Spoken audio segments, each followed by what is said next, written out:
On this vote, the ayes are 218, the nays are 211, with one answering present. The resolution is adopted. I've sat there and heard the representative actually spew anti-American rhetoric as well. I've been in that committee room where the representative equates Israel and the United States to Hamas and the Taliban. All right, I don't know who needed more coffee this morning, Congress or me, but somebody finally woke up. You just saw a 218 to 211 vote, and let me tell you, that wasn't just numbers, that was a message. If you're tired of politicians saying wild stuff with zero consequences, hit that like button and subscribe right now, because Chris Reacts is about to break this all the way down. And trust me, you're going to want to stick around till the end, because what happens next might surprise you. Mr. Speaker, pursuant to Clause 2A1 of Rule 9, I rise to give notice of my intent to raise a question of the privileges of the House. The form of the resolution is as follows. House Resolution 713, censuring Representative Ilhan Omar of Minnesota and removing her from the Committee on Education and Workforce and the Committee on the Budget.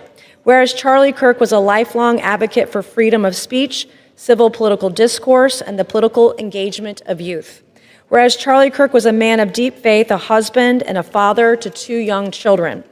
Whereas on September 10, 2025, Charlie Kirk was assassinated on the campus of Utah Valley University while exercising his First Amendment right to freedom of speech. Whereas on September 11, 2025, one day after the assassination of Charlie Kirk, Representative Ilhan Omar gave an interview on Zateo's town hall with Mehdi Hassan in which she smeared Charlie Kirk and implied he was to blame for his own murder. Whereas on September 12, 2025, 2 days after the assassination of Charlie Kirk, Representative Ilhan Omar reposted a video on X, formerly known as Twitter, which disparaged the character of Charlie Kirk and those mourning his death.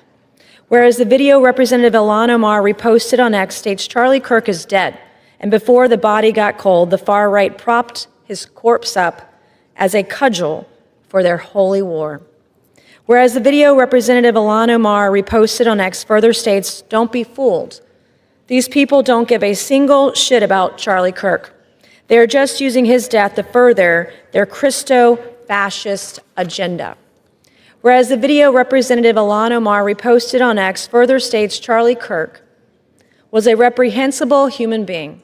He enacted his political agenda by preying on weak-minded people. He took complex socioeconomic issues and simplified them by pointing fingers at outgroups, demonizing those groups, and sicking his massive following on them. Whereas the video Representative Ilhan Omar reposted on X further states Charlie Kirk was a stochastic terrorist, an adamant transphobe.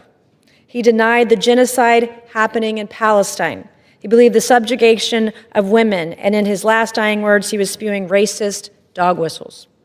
Whereas the video Representative Ilhan Omar reposted on X further states, Charlie Kirk was Dr. Frankenstein, and his monster shot him through the neck.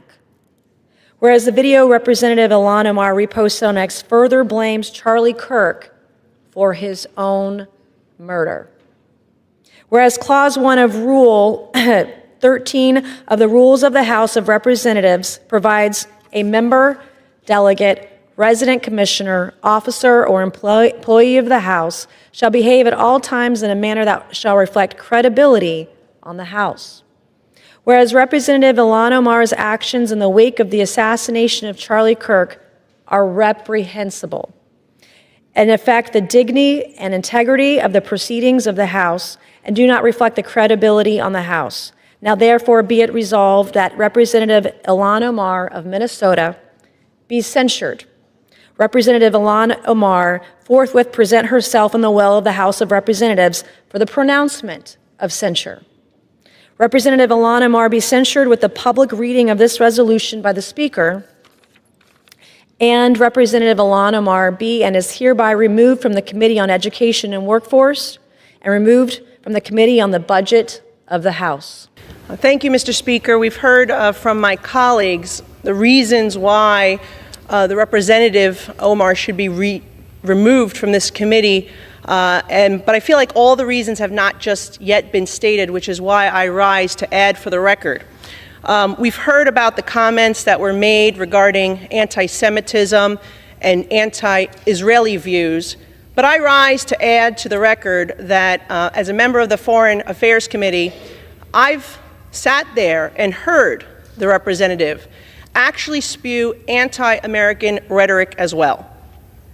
I've been in that committee room where the representative equates Israel and the United States to Hamas and the Taliban.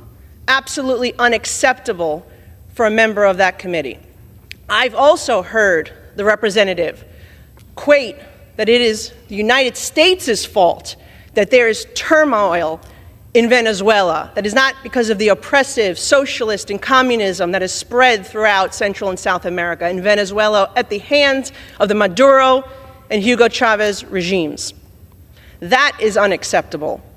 And as a New York representative, to hear the representative belittle, to try to diminish the worst terrorist attack on United States soil on September 11, 2001, as some people did something, that is unacceptable as well. And I hold the same standard for this side of the aisle that I do the other, because when another colleague on my side said something about 9/11, I also voted to have her removed from the Education Committee because I thought that was inappropriate.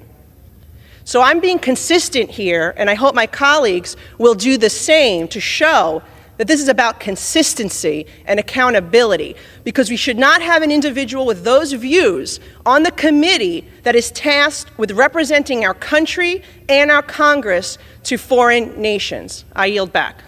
Welcome back to KRI Reacts. What we just watched is one of those rare moments where Congress actually does something that makes people stop and pay attention. That vote, 218 to 211, was razor thin, but it was enough to push forward serious action against Ilhan Omar. Now here's where it gets interesting. Nicole Malliotakis stood up and didn't just throw around talking points. She spoke from experience. She said she sat in those Foreign Affairs Committee meetings and personally heard statements comparing the United States and Israel to groups like Hamas and the Taliban. And look, you don't have to be a political expert to understand why that hits a nerve. That's not normal criticism. That's the kind of rhetoric that raises serious questions about judgment, especially for someone representing America on the global stage. Then she went further, talking about Venezuela. Instead of blaming the U.S., she pointed directly at failed socialist policies under leaders like Maduro and Chavez.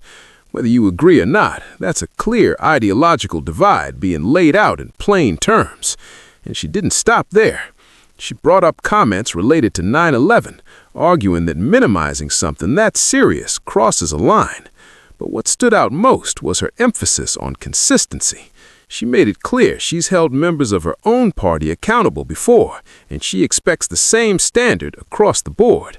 That matters, because if accountability only applies to one side, it's not really accountability.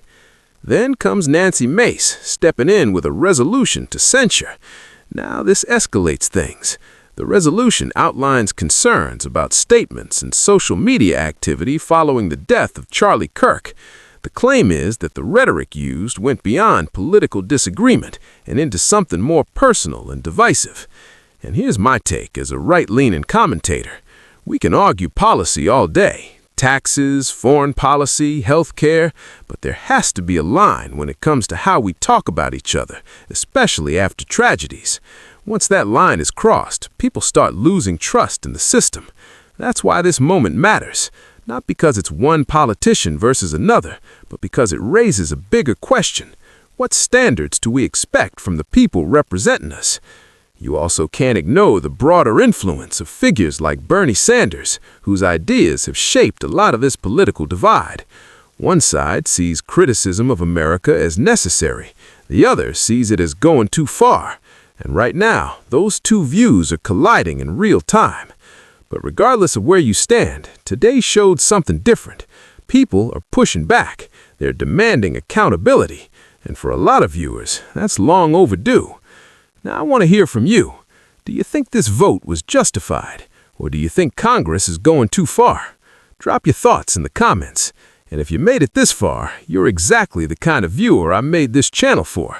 Hit that like button, subscribe, and turn on notifications.